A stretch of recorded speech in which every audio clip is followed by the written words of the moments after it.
Hello and welcome back to Beyond the Try Line in partnership with SOCS. I am large, he's little. Phil, how are you? Are you well? Yeah, I'm very good, mate. Thank you. Very, very good. Been another good week, another cracking week of rugby out there in the schools. And yeah, unfortunately though, Russ, we had some sad news this week about a guy who's made a huge difference across the rugby pathway for lots of boys with the passing of Warren. So tip of the cap to Warren, and our thoughts and feelings go out to his friends and family.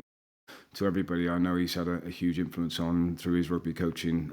Yeah, so really, really sad news that. Yeah, that was terrible news that came in. We'd just finished our KCS Old Boys fixture on Saturday, and our captain, who was injured at the time, came over to me at the bar and said, "Have you heard the news about Warren Abrahams?" And I said I hadn't. And Warren had actually coached him over at Bristol University, had come in with his rugby creative business. As he's coached many, many people, our absolute heartfelt sympathy and condolences go out to his wife, his children, all his friends and family, all our friends over at Harrow School. I know that James Melville, who's been running the rugby over there for some time, will have been a great friend, and a very close colleague of his has set up a GoFundMe page as well for Warren's family. But incredibly sad news to lose one of our rugby brothers, one of the world's great coaches and great personalities when it came to the sport that we love so dearly. So sending our deepest sympathies. We've managed to twist another arm, another director of rugby, and he's in between house singing and house photo and everything like that. So we're really grateful that he's made time for us.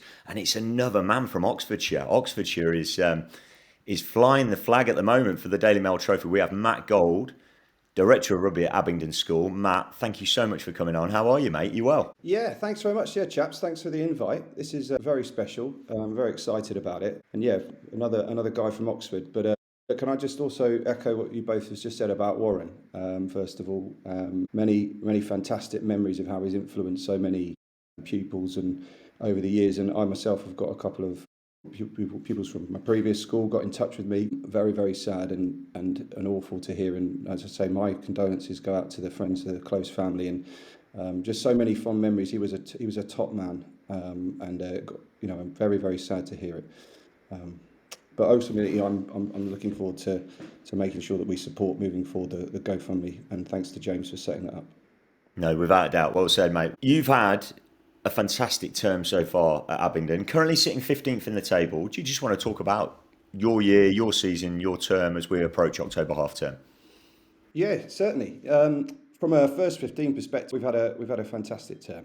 The boys have been brilliant. We've come off the back of a big tour in South Africa where we took 56 pupils. We've had some great games against some top schools. Currently undefeated, but I mean, look, that's going to be tested big time after half term.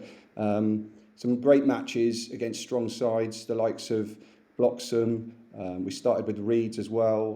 Eton away was a cracker, and High Wycombe as well recently that was a real ding dong. But ultimately, the guys have been working really, really hard. The coaching with John Vermont, Steve Bates on the team, and all the other coaches in and around there from the youth setup over many, many years have given these pupils the opportunity to perform at the high level, and I'm chuffed to bits with them. Yeah, brilliant. And Matt, let's talk a little bit about your history as well, because obviously you have been fortunate enough to be involved in one of the great rugby institutions across the UK, producing players from left, right, and centre. And I know you look back fondly on your days at John Fisher, but obviously a very different environment there at Abingdon. Do you just want to give us a bit of information about what it was like at John Fisher and how that sort of transition into Abingdon has looked for you? Yeah, I mean, I'm in my 10th year now, which is unbelievable at Abingdon. I was 10 years at John Fisher. For those that don't know where that is, that's in Croydon, Hurley actually. And we had a great time, incredible school. I think probably most importantly, it was about the staff, the relationships that we had, and the kind of the desire to give opportunity for the pupils to be proud in what they were doing, and just trying to give them some ambition so that whether they're going on to university or into the world of work, and maybe a few might make it, but they're going to have some fond memories and some great relationships. And one of my fondest things I'd love to do at the moment is check out the Old Boys website and see how many boys are still playing, or men, I should say, are still playing. And that's what it's all about for me. Yeah, so 10 years there. Very, very lucky to be under the wing of people like Mike Davis, Mike Simpson, Howell Osborne, Hoppy, Paul Hopkin, and of course Paddy O'D, who's still there as well. And there's plenty more staff there, but all those guys with years, decades a lot of years of experience and learnt quite a lot from that. And our teamwork was brilliant, really. And we put the pupils first, and we really enjoyed our time there. There's no doubt about it. And how did it contrast then, Matt, in terms of being at John Fisher, being in Purley, area I know really, really well, Phil knows it really, really well, South London. Resource, human resource, pitches, etc., kit, the type of boy that you were coaching to now your time at Abingdon, what would you say were the similarities? What would you say were the differences there? Yeah, I mean, resources, obviously. I mean, it would be joking that the last year I was at Fisher, the budget was zero. And in terms of fundraising, we would have to heavily fundraise and get sponsorship to buy rugby balls. And I think that put in perspective what sport, rugby particularly, and other sports have this similar relationship, but actually you don't need to be all flash. You don't need all of the gear, and it's about the people and making sure as long as it's safe and you've got a rugby ball, you can make things happen. And it's about the people installing those values. And the reason why why we play rugby is because we're putting ourselves on the line every week, and we're getting that respect that we might not talk about, but we understand the physicality of it, and we want to try and play with some real passion and pride. And when we get out there, and I think the big thing when I came to Abingdon is that there's no difference. Ultimately, they're displaying the same characteristics, but clearly there are funds here. You might be able to buy a scrummage machine, or we don't have to worry about the bag of rugby balls because we've got too many. If anything, there's probably sometimes a little bit too much facility, in terms of that. And I'm a big believer in the people, the relationships, and playing the long game. And if you can put those in over time, you might sometimes feel you're going backwards, but over a long period of time, you're going to go in the right direction. And we're very lucky here now with the staff, and I do feel the culture and the behaviours that we've got are putting the pupils first and being proud in what we do. Great. Goldie, and I know you're a rugby enthusiast, and some might say a rugby nose. I would put it differently and say you're a rugby enthusiast. But what does Abingdon's brand of rugby look like? Without giving away too many secrets to those you're going to play against, what is it you're looking to instill? You talk about the culture, you talk about the values. What would be the traditional things that you would say? I'd love to see that in an Abingdon team, and those are the things I'm looking for. Well, first of all, in terms of like playing style, we would want to play quick. We want to try and exploit opportunities around decision making, 2v1s. We want to play on top. Those are things all the time throughout. Those are simple things on the pitch that we might install in some of the age group sides. We want them to be proud.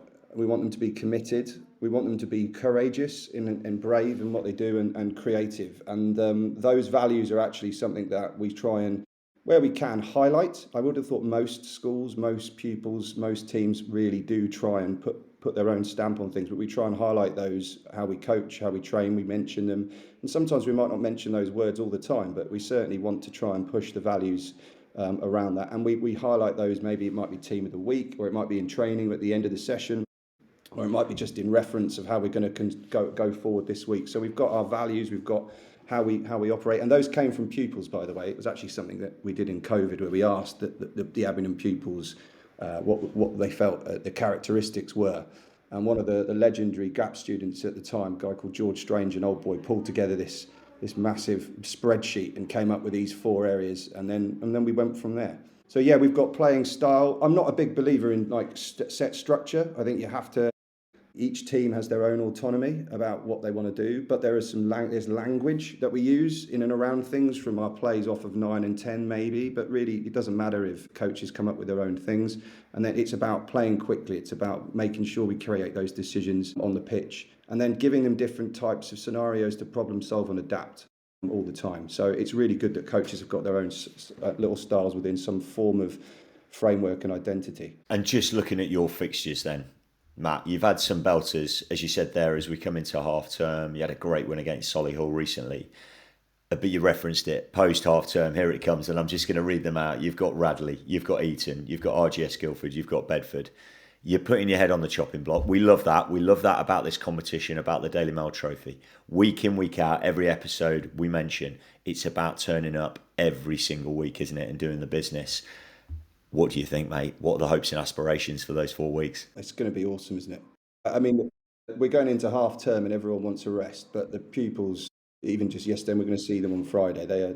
They want the rest, but they're chomping at the bit. The adrenaline's pumping already for all those games. And for us as well, the geography of the first few matches, the tradition of playing a school like Radley for us is massive. I mean, they've obviously done fantastically well with their rugby in recent years, and in my opinion, arguably in many ways from mass participation to performance, if not right at the top in the country. So that's a great challenge and an aspirational one, and ones that certainly in the first team they're really looking forward to. It's going to be a belter. The Eton one's really interesting for us. We've been trying both schools for a couple of years to try and match in a home and away. I do feel that with certain schools and certain sports, there's actually a really positive way moving forward, like-minded, number of teams.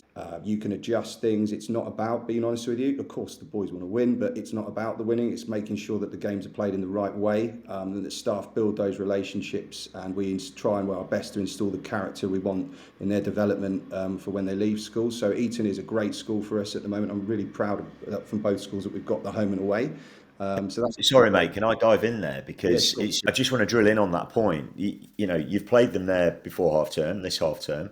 Yeah. 31-20 away at Eton. Brilliant game. Within 5 points. That is a schoolmaster's head of rugby, director of sports dream, isn't it? It's a dream fixture. It's a great game. Both schools are in it. I mean, it just gets the mouth watering for the return fixture, doesn't it? They're going to definitely come to Abingdon wanting a bit of revenge. They're going to know how you play. You're going to know how they play. They're going to be looking for it. Granted, there could be injuries. That's where the home and away sometimes, and I get the traditional blocks. I get the fact that variety is really great. But, mate, on a personal level, I love what you're doing there. Yeah, I mean, if we could get one or two more in where it's appropriate with that, we would definitely. And I think that is the way forward with some schools, particularly depending on what you want to get out of it. But really, yeah, for their point of view, it's going to be amazing. Most of the games, I've got to say, were really competitive. And the other thing, Russell, is that if they weren't, then we're going to adjust those. That's the whole point. And at the moment, for them, they've got better and better since that match, and we'll be straight after that. The week before, we're going to be up against it at home. There's no doubt about it. Yeah, it's going to be a cracker again. So we're looking forward to it. Guildford coached superbly well with Ben Dudley down there. Great style of rugby. It's a very similar school to ourselves actually at the moment. With it being a grammar school, sort of academic bar, boys' school. Moving forward in terms of the idea, number of teams, and again, really like-minded in the style of play. And then the last couple of years, Bedford, unfortunately, weather has curtailed some of the fixtures. This time of the year, it is a bit of an interesting one. But we have managed to play first-team games in more recent years, and hopefully we can get that full block going, because it is a massive test before we finish the season. There's no doubt about that. Magic. Yeah, I used to love the Bedford fixture. Goldie used to be an absolute cracker going up there with Dulwich. And I think Dulwich and John Fisher are playing today, I think, at first team level. So hopefully that goes well, and that should be an absolute cracker. But look, you mentioned something there that, gets the juices flowing. You've got a great rugby pedigree in and around that Oxford area. You've got yourself, St Edward's Oxford, you've got Radley. What are the chances of moving towards home and aways with all of those sorts of schools? Is that something that's on your radar, Matt? Or I think it would ideally be a brilliant game, brilliant concept. I think the balance of what you guys will have experienced in your roles is trying to see the future and trying to predict where things might go, and look at what's happening at your school as well individually, and then seeing where the program might be stretching in the next 3 to 5 years. For us, we've got a huge number of pupils at the moment to pick teams for, in terms of they want to play rugby, they opt into it, they choose to play, but we've got a lot playing, so we do need to cater for that mass participation. What I've tried to do a bit more of, where possible, is get midweek games for some of the teams, particularly in and around that. So that might be something that some of those schools can offer a bit more of than others. But a first team game against those guys at the moment, home and away, would be sensational. Yeah, definitely. And we're just looking at the league table, and you mentioned Radley, who are there and thereabouts. They have a tremendous fixture list. Just before this call, we had a quick chat, because on your way home from a fixture on Saturday, you managed to get eyes on Radley Harrow, or certainly parts of that game. How was that? Yeah. I was. We played the first team game against Solihull. Then we went to the fourth team. Managed the fourth team after that against a great cracking Seaford College team that had travelled all the way up to play us. That was a belter on the main pitch as well. Awesome. And then I only live quite close to the college. And I messaged Nick Wood and James Melville as well just before, saying I might pop up to see them both the game. I managed to catch some of the second half, which was awesome. I think James Gaunt, the director of sports, said I was spying, which of course I was. But at the same time, Woody, this is, I think, the point really, that Nick Wood had refereed our cup game in the week. And the relationship that we've got between those staff is very strong. And there's a lot of respect there for the time and effort that's gone in. So that game was sensational. I've got to be honest with you. That was amazing to be there as a bit of I would use the word nose, Phil. Just schoolboy rugby at its absolute best. I mean, you had people around the pitch. You had the music from both schools at the end. All the parents, all the game had finished, everyone's around it. It was a massive moment for those two schools who are ultimately in the same market. And it's a big deal who actually does win that game, not just from a pupil's perspective, from a school's point of view. And it was a privilege to be there. It was great fun, and then I went home after that. And what can you tell us about those two teams then, Radley and Harrow? Because they are two of the yeah. Skill level's fantastic to watch. They're superbly coached. And under pressure as well, both teams, you show your wares, you show you what you like. And particularly there was a moment for me where Harrow were under their posts. They basically just conceded they were so calm, and the pupils came in and really, and I see it in both schools, but I was just behind there at the point where the coaches could easily fire in there and say something they didn't. They left it to the pupils. Guys spoke calmly and they went back up the pitch again. And I know that happens in different teams around the country, but in a high intensity game, under pressure, where it was very emotional for them, particularly, with what you mentioned right at the start of the pod with Warren as well. There's no doubt about that. That will have been playing through that team, and they were outstanding, I thought, the way that they conducted themselves. Brilliant, and it's just a nod, isn't it, to the quality of schoolboy rugby that's being played, and the development across the board. But let's just mention the sort of state school. You were at state school at John Fisher. How good is it to see the resurgence of some of the state schools coming back in with Sir Tommy Riches, Northampton School for Boys, Campion, all in the top 10 at the moment of the Daily Mail schools trophy? Absolutely awesome to see that, and so important. What is it? Roughly 95% of the country are in state schools. Rugby-wise, look at the talent. It's well documented and spoken about, and we need more support, I think, for that. And ultimately, you could say I've moved into the independent sector, so maybe I'm not really doing my bit. But we've worked hard within our partnership program to support the schools and give opportunity, and I think that's something that the RFU, I know, have been doing and building, but we need more emphasis around that. Campion, Fisher, Wimbledon, London Oratory, Tommy Richards. There's so many great schools in and around the country with the tradition and pupils that really want to play in those matches. I think the issue in and around that is clearly going to be competency and passion for it from staff. And I mentioned about maybe the group that I was fortunate enough to walk into, at Fisher, and that's a unique, special environment. But you just need a few old guard to be there to bring you on, to have the confidence to run a program where, let's face it, it's under pressure, and you need to make sure that you've got the right structures in place, medical, feel confident around the team, make sure you're tactically and technically spot on with it. So it's great to see that, because it means they must be investing in it, and the head and the senior leadership team must be backing it. They have to be. There's no way you can be up there without that happening. No, here. And, a mention to Gravesend Grammar in 19th at the moment, doing wonderful things. They got a write-up in the Daily Mail recently, and quite rightly so. If we revert to the league table then, and we've just mentioned them, I'm going to give them their full name this week, because I often use the nickname. Sir Thomas Riches School, top of the log, 6 merit points. Unbeaten, played 6, won 6.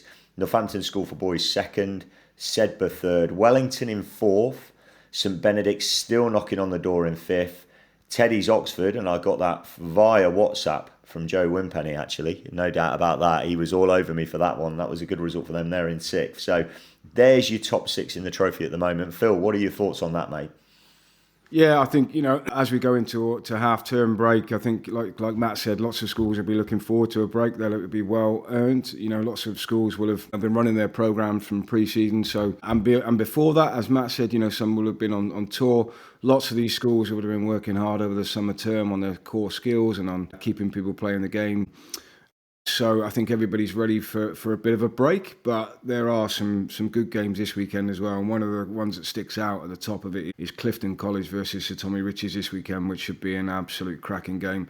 And probably a real test of Sir Tommy Ritchie's school going into half term. So that one there should be an absolute belter. We've got a great derby, not necessarily two teams that we've spoken about a lot in the top 10, but Bryanston versus Camford this weekend, which will be, again, another really, really good fixture. And then Northampton School for Boys against Rugby School, which I believe is being played tomorrow. Should be, again, some mouth-watering fixtures. And they might be the only three that are playing the trophy this weekend.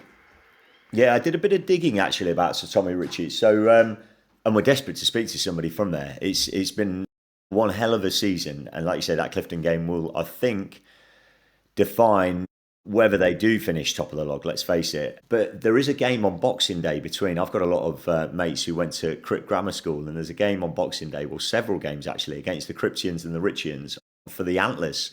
For a set of Antlers, and it's all old boys of the school, and they get as many as 5 matches going some Boxing Day.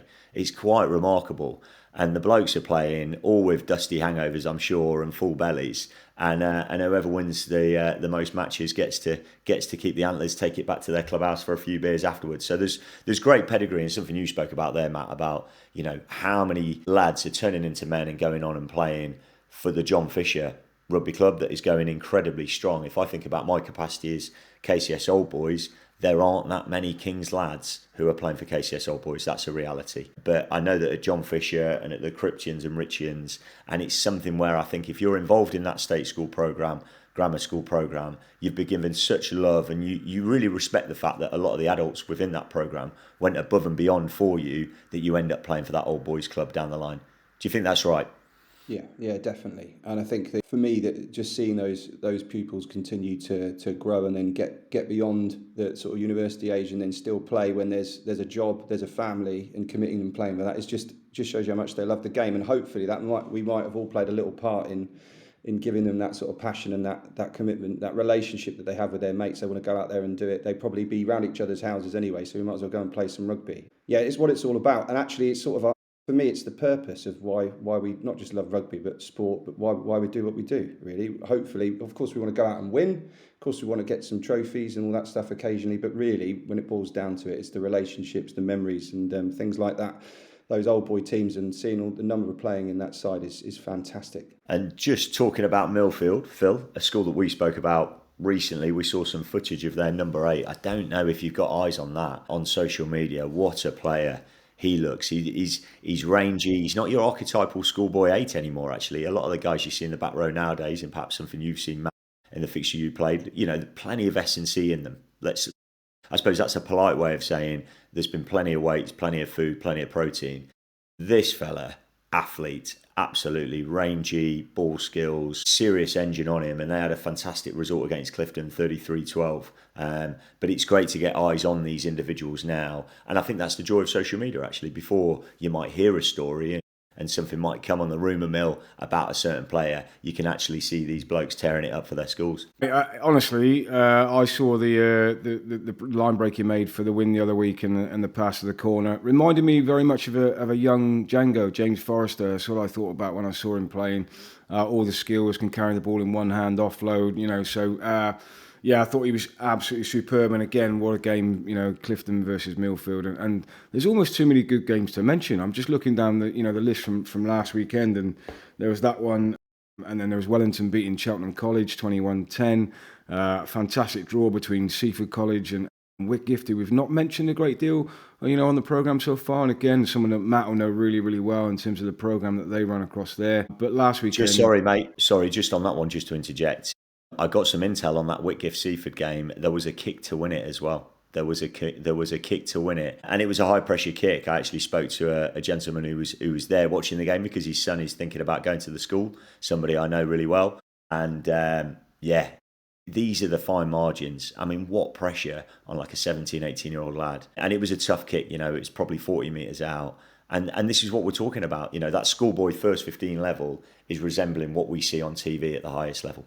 Yeah, I was speaking with Wilco many years ago, Chris Wilkins at Whitgift, and that's exactly what he wants in terms of his fixture card. He wants to make sure that he puts the pupils in the right way under pressure, because ultimately, the better players are going to move on to that next stage, and he wants them to make sure that they've got those experiences. That's exactly what, at the first 15 level at the top, it should all be about. Cracking game. Yeah, and off the back of that, let's go straight to the Cranley Berkhamsted Hall. And again, Cranley have been involved in some absolutely cracking games this term so far. Yeah, and is it me, mate, or have we seen more draws than ever before? I just never used to be a draw. So again, the fixtures are being evenly matched up, and not to labour that point that we've spoken about on the pod this week. I think the directors of rugby and the directors of sport are just doing the most wonderful job for the pupils involved. But is the level getting closer and closer and closer, which can only be a good thing for schoolboy rugby? Yeah, I think so. I think, again, just looking at the Ipswich-Houndel game, it was 31-24. Again, there's lots of these tight results now coming through as people are sort of getting into the season. Maybe squad depth is playing a bit of a part, a few injuries here, there and everywhere.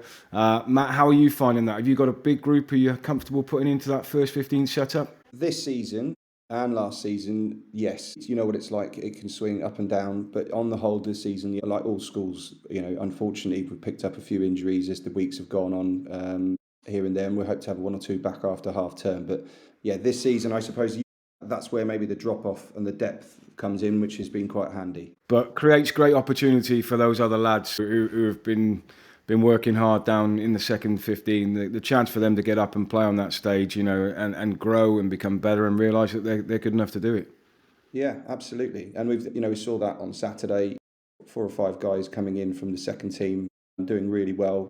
And, I think it's important that at all levels you see people moving up the teams if they deserve it. Yeah, unfortunately 1 or 2 injuries, but that does, as you say, provide those opportunities. And it's great for us to see those pupils playing again in a highly pressurised environment. Well, Matt, thank you so much for today. It's been amazing, and we really appreciate you crowbarring us in to your schedule of busy school day. Busy school day, we've mentioned this about the pupils who play first 15, but actually the staff involved in it. I know that you've got, as I said before, house singing, house photo. It's not just all trawling through VO and writing S&C programmes and looking at fixture cards. You're a schoolmaster as well, so we really, really appreciate your time and your insight, and just wishing you the very best of luck for the second half of term.